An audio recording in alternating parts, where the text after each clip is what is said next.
trouxa. E ouvi outro anjo do céu que dizia: sai dela, para que não sejas participante dos seus pecados, e para que não incorras nas suas pragas. Está entendendo isso? Quando alguém vem, irmão, querer te enganar e dizendo que isso não importa, use esse versículo para você ter uma segurança de dizer: não, eu preciso ver. Que até Deus veio para as 7 igrejas da Ásia. Quando o Espírito Santo falava com João, ele disse que tinha uma lá que alguém dizia ser judeu, mas não era. Ele disse: é mentiroso. E ainda mais sinagoga de Satanás. E às vezes pessoas ignoram isso. Irmão, quando está vivendo uma vida natural, sem entendimento, sem compreensão, é normal ser chamado de Satanás. Que é isso, meu pastor? Se o nosso Pai de fé, vamos dizer, o homem que recebeu a promessa da chave do céu, tem um momento que, por falta de entendimento e compreensão, Jesus diz: Pedro. Ou ele disse: Satanás, para trás de mim. Ele disse: Pedro, ou disse Satanás? Ele chamou foi Satanás. Está entendendo, irmão? Porque tem muita gente sendo enganada com o nome de crente por aí, e é o Satanás puro, rapaz. Possuidor de tudo, só os tipos de demônio, imoral, mentiroso, velhaco, não dá bom e cedo. E alguém tem vontade de ser crente. Não, mas não vou ser crente daquela igreja, porque está falando de tal, faz assim. Aí Jesus disse lá em Mateus 22: Deus que fica na porta nem entra e nem deixa os outros. A pessoa tem vontade, irmão, mas um exemplo de alguém que não tem postura de cristão, satanismo dele.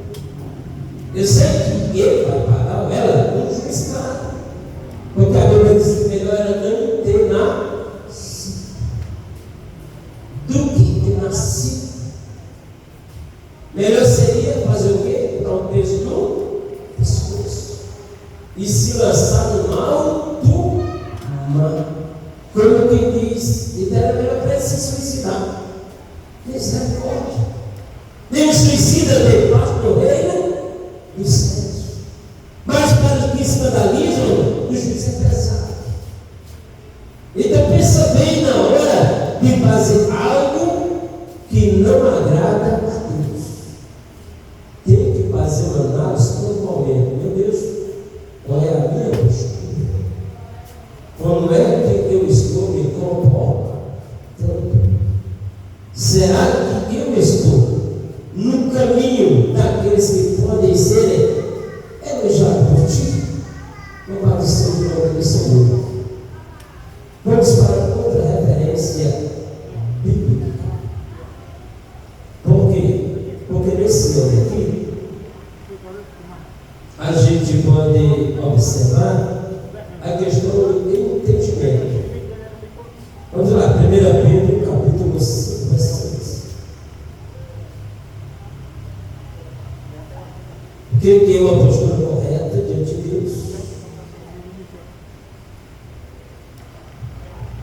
Humilhai-vos, pois, debaixo da potente mão de Deus, para que acertemos como nos exalte. Lançamos sobre ele toda a vossa ansiedade, porque ele tem cuidado de vós. Olha aí, lança toda a ansiedade aos pés de Jesus. Só que para eu lançar o desejo meu para alguém, eu preciso ter humildade. Não sou eu carente, não sou eu necessitado. E se eu for arrogante, irmão, vou ver se aprende. Sabe que é aquele pobre arrogante? Eu estou com fome, eu não peço. Eu estou com fome, eu não peço.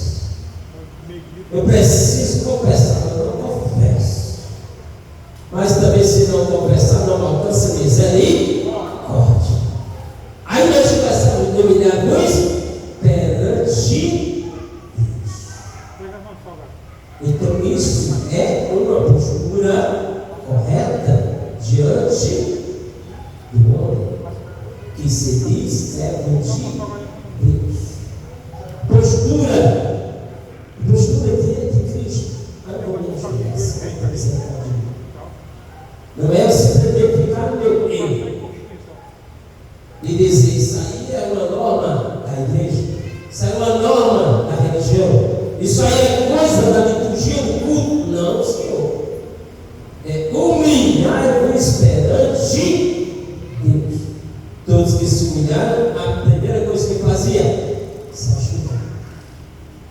Não era assim? Quando a mulher chegava aos pés de Jesus, a mulher pecadora, ela chegou de cabeça erguida, irmão, de peito. Não, como porque ela chegou? Se ajoelhou. Se ajoelhou, nós precisamos ter postura cristã diante de Deus. E o nosso Deus, Ele nos exaltará na hora necessária. Aleluia. Então, que seja, tem um momento que nós precisamos ter uma demonstração de postura. Demonstração de postura. Vamos para Daniel, capítulo 6, verso 10. Daniel teve postura diante das ofertas, das suas convocações. O que fez Daniel? Vamos lá, Daniel capítulo 6, verso 10. Um exemplo de postura aqui. Daniel, pois, quando soube que o Êxodo estava assinado, entrou em casa, ora havia no seu quarto janelas abertas do lado de Jerusalém. E 3 vezes ao dia se punha de joelhos e orava, e dava graças diante do seu Deus, como também antes costumava fazer. Isso daí, ele demonstrou a sua integridade com Deus. A postura dele, por quê? Eu nem vou poder adorar meu Deus. Por quê? Será que eu estou ouvindo isso mesmo? Será que eu estou entendendo mal, não, né? Eu acredito que Daniel naquele momento ficou, mas será possível um negócio desse? Será que eu vou ter que agora me curvar diante do rei? Olhar seu estado, tudo que ele diz, e não vou poder me curvar diante de Deus? De jeito nenhum. Eu tenho intimidade com Deus. Eu tenho que orar com você de manhã, de tarde, à noite. Davi disse que orava do mesmo jeito. E aí, Daniel, seguindo, aleluia, a linha de pensamento de uma fé que não pode ser, vamos dizer, preocupada, irmão. Ele disse: não, eu não vou me associar, ser conivente a ordem do rei. Negativo. Eu tenho no momento de orar a Deus. E nada pode me tirar deste foco. O foco dele era adorar a Deus. Então ele precisou de atitude. Teve que ter atitude. Se ele não tivesse atitude, o que você disse que ele tinha feito? O que ele tinha feito? Você adorava quem?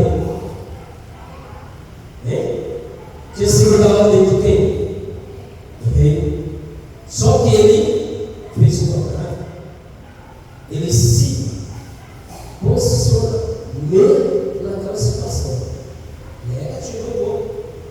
Nem vai, nem provar você não conversar com Deus.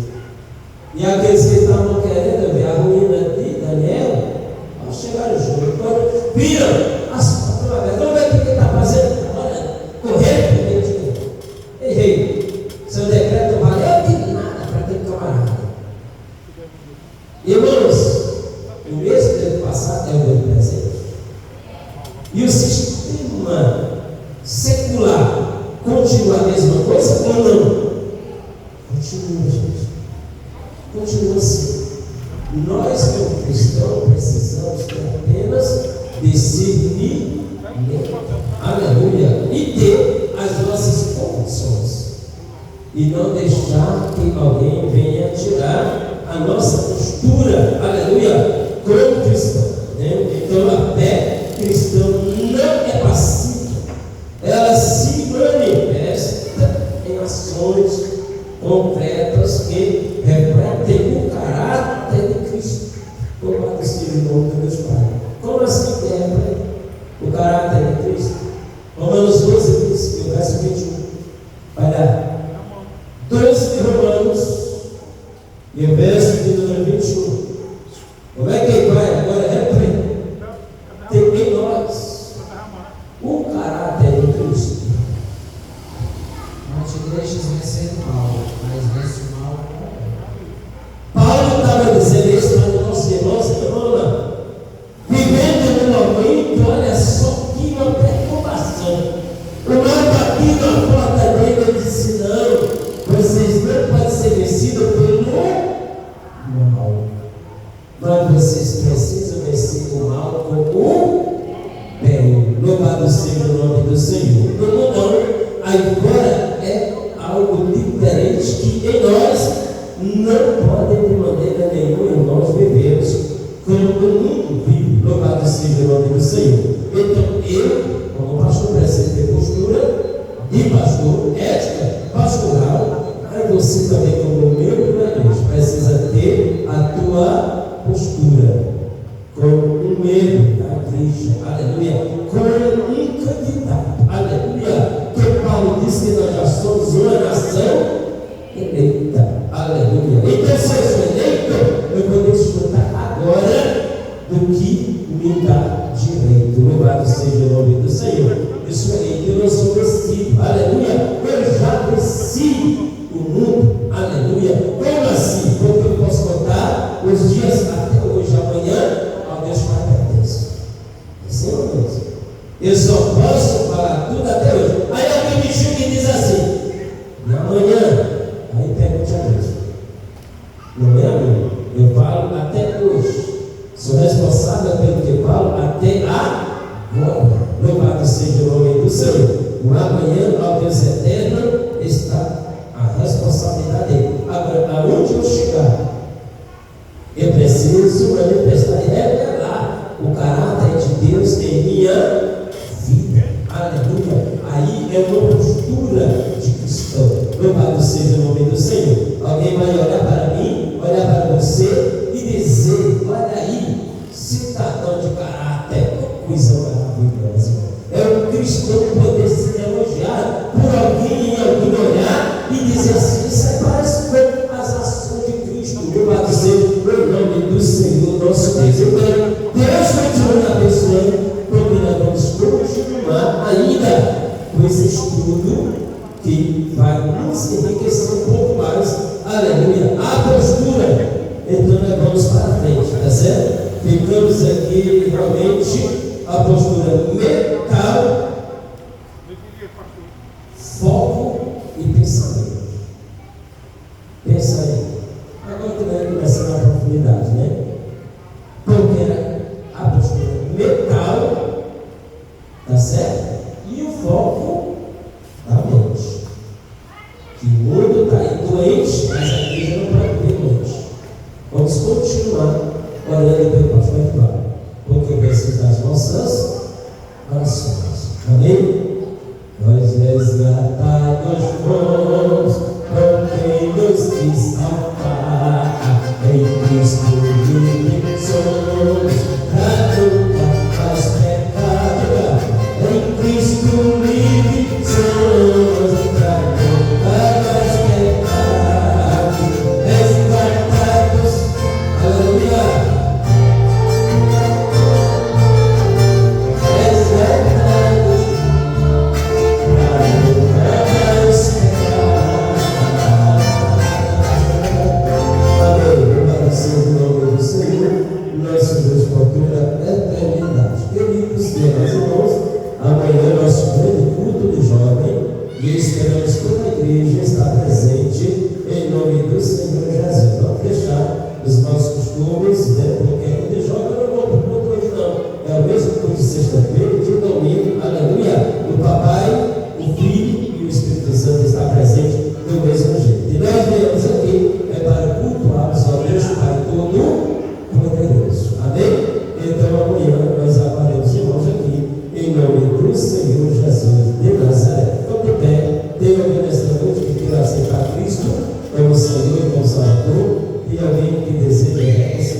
conhecer com Deus, para poder ter uma postura verdadeira de cristão. Se você precisar, tá bom? Então você vem aqui à frente de Jesus e oraremos por você. Glória a Jesus. Com o dedo, eu convido para fazer a oração final.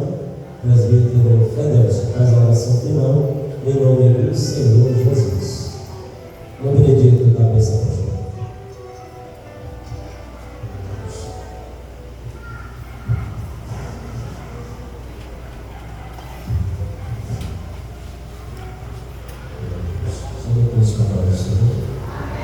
Oremos em nome de Jesus. Nós precisamos de oração.